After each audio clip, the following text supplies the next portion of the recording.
It's Halloween night. The one time of year Halloween doesn't just hide in the shadows, it throws a damn party. Tonight, we're not just running from the monsters, we're ranking them. These are the top 20 horror movie villains to watch on a Halloween night. Lock your doors, grab your candy, and pray your favorite horror villain isn't standing right behind you. Waxyz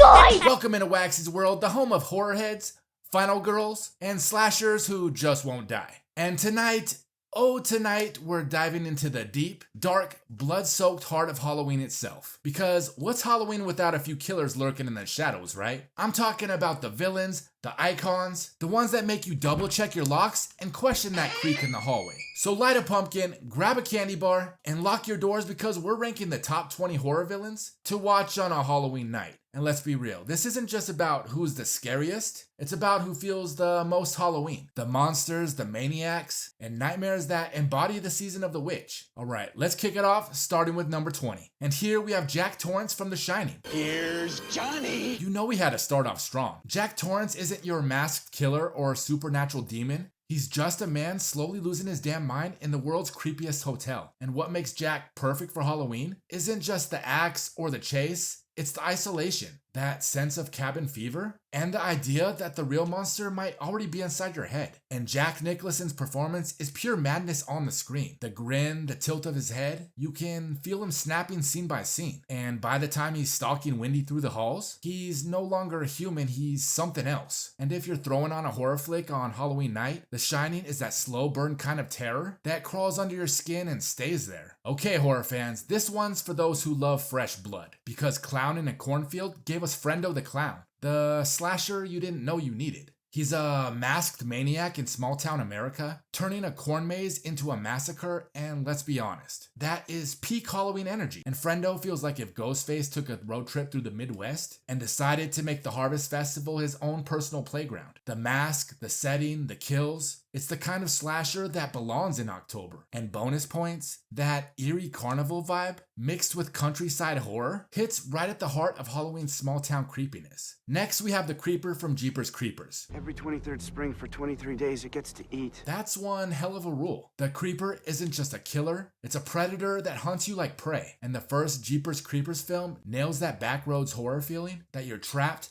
isolated, and something's coming for you. And the Creeper has style too. Those wings, that coat, that demonic face. He's part creature feature, part slasher, and all nightmare fuel. And on Halloween night, he's perfect for when you feel like you're being stalked with nowhere to run. Next we have the Babadook. If it's in a word or it's in a look, you can't get rid of the Babadook. This isn't your typical monster, it's grief personified. The Babadook crawls out of a creepy pop-up book and into your soul. It's psychological, emotional, and deeply unsettling. And Halloween is all about facing our fears. And the Babadook is fear. It's the horror that lingers long after the credits roll. Plus, it's got that eerie storybook aesthetic, like it's accidentally something you'd read to a kid on Halloween night and instantly regret it. And next we have Candyman. And say his name 5 times in the mirror, I dare ya. Candyman. Candyman is urban legend horror at its finest. Tony Todd's presence, that deep voice, and that hook, it's pure nightmare poetry. And he's more than a killer, he's tragedy, vengeance, and legend all rolled into one. And every Halloween you see people daring each other to summon him, which is a testament to how iconic he's become. The bees, the mirror, the myth, it all screams Halloween mythos come to life. And next at number 15, we have the Nun from The Conjuring 2 and The Nun. And nothing says Halloween nightmare fuel quite like a demonic nun lurking in the shadows. Valak the Nun is one of those villains that just feels wrong to look at. That pale face, those eyes, it's like evil disguised as faith. And what makes her so Halloween perfect is the setting. The candlelight, the haunted abbeys, and the religious imagery turns sinister. It's gothic, it's spiritual, it's terrifying, and every time she shows up, you can practically feel the temperature drop, and the nun earns her spot for turning holiness into horror. And next we have Jigsaw from Saw. Hello. Do you want to play a game? Jigsaw isn't haunting you from the shadows, He's making you face yourself. The guy doesn't technically kill his victims, but he sure gives them the tools to do it themselves. And the Saw series became a Halloween tradition for years because of him. His traps, his morality, his voice, it's all iconic. Come on, those first few notes of that theme song, instant chills. If you're looking for psychological terror with a side of blood-soaked regret, Jigsaw is your man for October. And at number 13, The Thing. Now this one is pure paranoia. The Thing isn't a person, it's a shape-shifting alien that can become anyone. And that's what makes it terrifying. You can't trust your friends, your crew, or even yourself. And John Carpenter crafted one of the greatest horror experiences ever with this one. And The Thing is a masterclass in body horror. Watching this one on a cold October night, it's like inviting cosmic horror into your living room. Just make sure your dog's acting normal first. Next we have the Xenomorph from Alien. Now while in space, no one can hear you scream, but that doesn't make it less of a Halloween nightmare. The Xenomorph is pure terror. Sleek, unstoppable, and designed to kill. It's not supernatural, but it feels like it is. And that pitch black design, that dripping jaw, it's like a haunted house in space. And the reason it fits Halloween so well is because it blends horror and sci-fi into something beautifully horrific. And you can throw on Alien any October night and still feel your heart race like you're hiding in that air vent with Ripley. And next we have Annabelle from The Conjuring and the Annabelle series. And nothing ruins a quiet night like a possessed doll staring at you from across the room. Annabelle has become the modern face of object horror. That porcelain face, those glass eyes, it's like Chucky's elegant but way creepier cousin. She doesn't move much, she doesn't talk, but her presence does all the work. And in a franchise like The Conjuring, she's earned her place as a Halloween icon. And if you're building a spooky movie marathon, Annabelle is the perfect pregame before you dive into the heavy hitters. Let's jump into the top 10, starting with one little pumpkin enforcer of Halloween rules. And number 10 goes to the unofficial mascot of Halloween itself, the tiny terror in orange pajamas, Sam from Trick or Treat. Sam doesn't say a word, but man, he doesn't need to. He's Halloween personified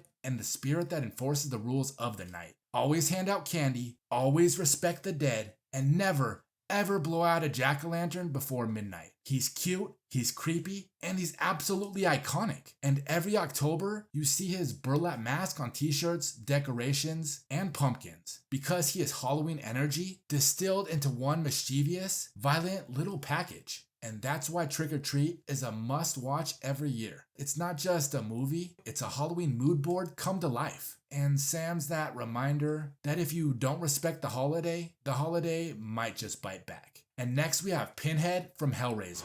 We have such sights to show you. At number 9, we've got the priest of pain himself, Pinhead. And no other villain merges elegance and agony quite like him. He's not chasing you through the woods or haunting your dreams. He's tearing open the very fabric of reality to drag you into the realm of exquisite suffering. And Hellraiser hits different during Halloween. All that gothic aesthetic, the fog, the chains, the candles, the whispers, it's like some dark cathedral of terror. And Doug Bradley's performance gives Pinhead this eerie, calm authority that makes you weirdly want to listen. Right up until the hooks start flying. And if you want your Halloween night to feel a little infernal, fire up Hellraiser and let the Cenobites do their thing. Next we have Pennywise from It. And number 8,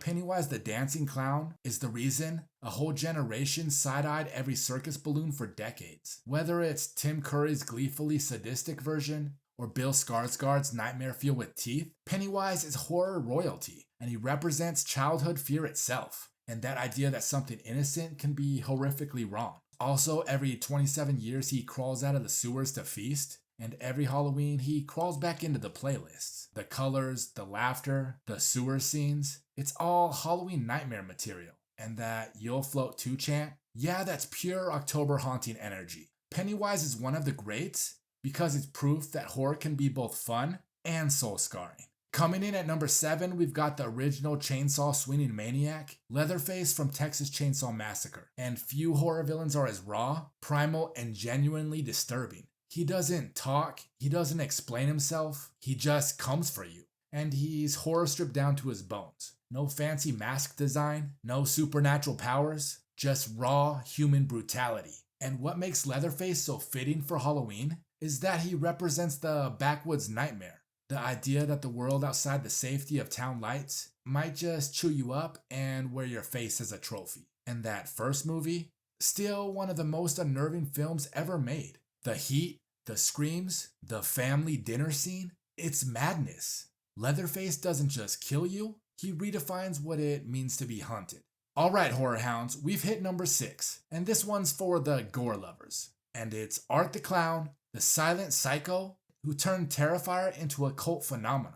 Art is pure chaos. There's no backstory, no tragic origin, no rules, just violence and an unnerving sense of glee. His meme-like expressions, the black and white costume, that twisted sense of humor. It's like if Halloween night itself came to life and decided to ruin your life. And watching Terrifier 3 last year felt like a dare. Like, can you handle how far this goes? And the wild thing is, Art's not supernatural, but somehow feels immortal. And he's the new blood on this list and reminds you that horror is still alive and drooling buckets of fake blood. And if you want your Halloween night to end with your jaw on the floor, Art is your clown. Next we have Ghostface from the Scream franchise. And now we're in the top 5, the big league.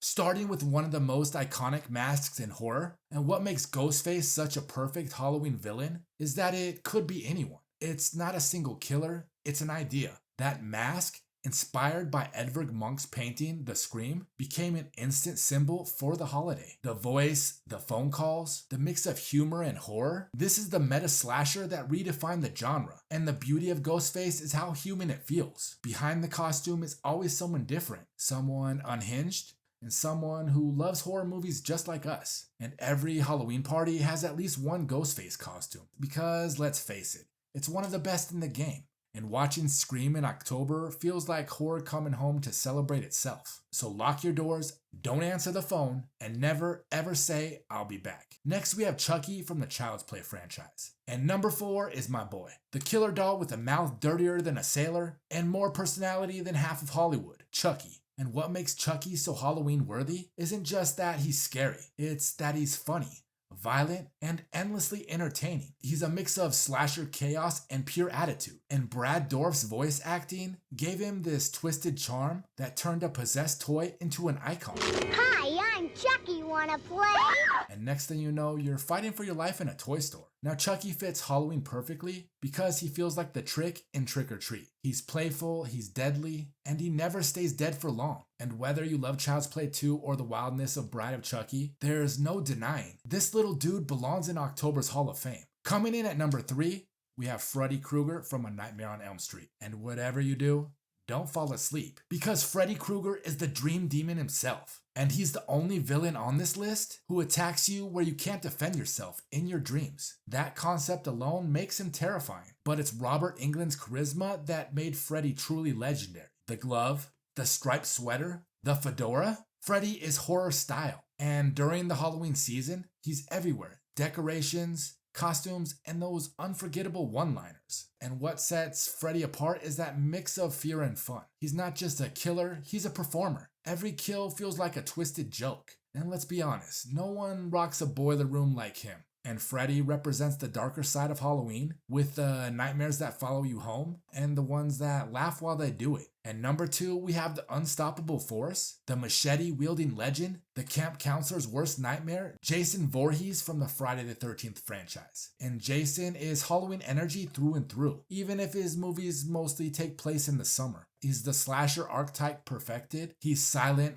brutal, relentless, and that hockey mask is instantly recognizable. And like Michael Myers, Jason doesn't need words to scare you. His presence does all the work. And what makes Jason so great for Halloween is that sense of inevitability. You can run, you can hide, but Jason's still coming. He's the shadow in the trees, the sound of leaves crunching behind you, the shape in the mist, and he's also become oddly lovable over the years. We root for him even as he slaughters everyone in his path. And because Jason isn't just horror, he's tradition. And Halloween, it's all about tradition. And finally, coming in at number 1, the king of Halloween himself, Michael Myers from the Halloween franchise. And he's not just a horror villain, he's the holiday. That pale mask, that silent walk, that eerie score. Everything about Michael Myers defines what Halloween feels like. He's the shape in the darkness and the fear that comes from your own neighborhood. And John Carpenter's Halloween didn't just start a modern slasher era. It became the blueprint for Halloween horror. Michael isn't supernatural in the first film. He's just evil, pure and simple. And that's what makes him so terrifying. He could be behind any door, in any shadow, at any time. And over the years, his mythology expanded, but his essence stayed the same. And he's the embodiment of unstoppable fear. And every Halloween, he returns. Not just in the movies, but in spirit. Because the second you hear that piano theme, you know it's Halloween. And there you have it. 20 of the greatest horror villains ever to grace the screen, ranked by how much they own the Halloween season. From haunted hotels to possessed dolls, from dream demons to masked slashers. These are the monsters that make October feel real. So what do you think? Did your favorite make the list? And who do you think is the ultimate horror villain? Drop your picks down below and let's talk about it in the comments. Horror fan to horror fan. Until then, keep your pumpkins lit, your knife sharp, and your eyes on the shadows. Because remember, in Waxyz World, it's always Halloween. Till next time, we'll see you again. Peace.